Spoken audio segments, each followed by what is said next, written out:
Hello again, my name's Abul and welcome back to CRTV powered by City Realtor. I was going to call this video the pros and cons of using online agents, but I could only find one pro, so I changed the direction of the video. Instead, I'm going to compare online agents to traditional agents. When I say online agents, I'm talking about, the Purple Bricks, Strike. You may have heard of these. I'll do my best to be unbiased, but I am a traditional estate agent, so, let's see how that goes. However, I do feel like I've had enough experience with both to be able to give you a candid enough opinion. Okay, so let's start with the fees. Of course, online agents are way cheaper than traditional estate agents.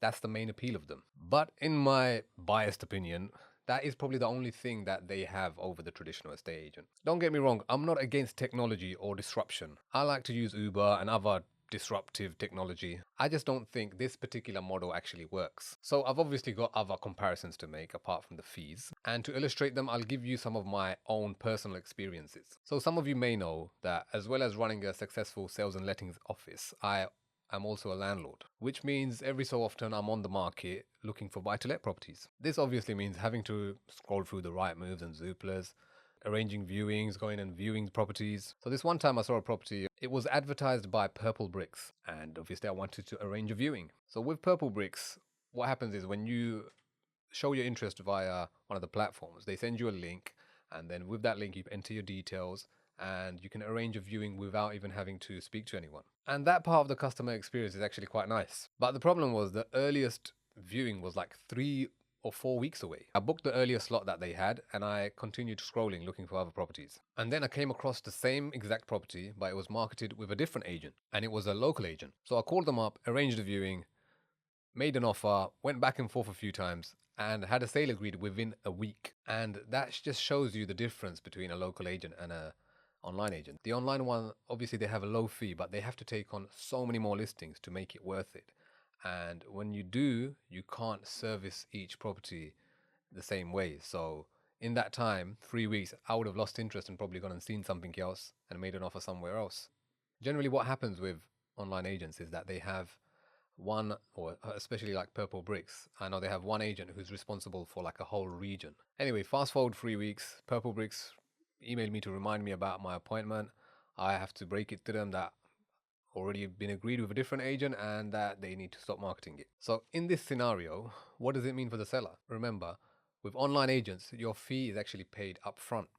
It's, of course, it's way cheaper, but you have to pay it before the property is sold. So now that the other agent has actually found the buyer, they will be paying them their fee, and they've already paid the online agent their fee. So kind of out of pocket two ways. That's why you'll see with online agents, they don't really have that oomph, that kind of real get up and go because they want to get that sale done.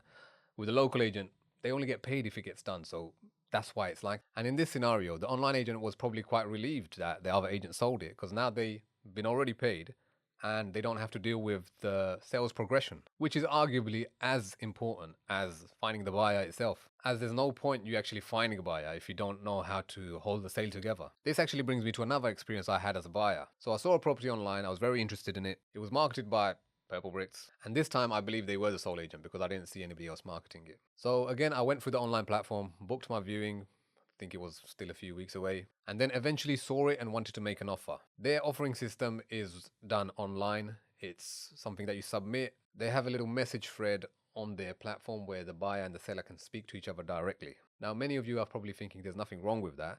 This way the agent can't hide anything. However, it was very weird. I made an offer and they just said no. Now, obviously, I offered low, but in a normal negotiation, you would come back with a counter offer.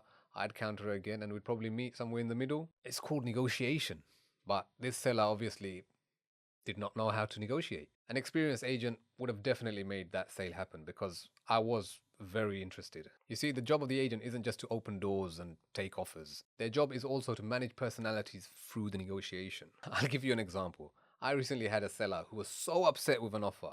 He told me that if he ever saw that buyer on the road, he would run them over. Saying that, I still made the sale happen because I knew it wasn't a great idea to go back and tell the buyer that, and I understood how to manage both their personalities. Now, if that buyer had a direct conversation with that seller, how do you think that conversation would have gone? My point is, in my experience, it's better when there's a professional barrier between the buyer and the seller. Now, I know it sounds like I'm very traditional and I don't like anything new, but I do think the future of estate agency in the UK is heading in a different way. More and more estate agents are heading towards the self-employed route.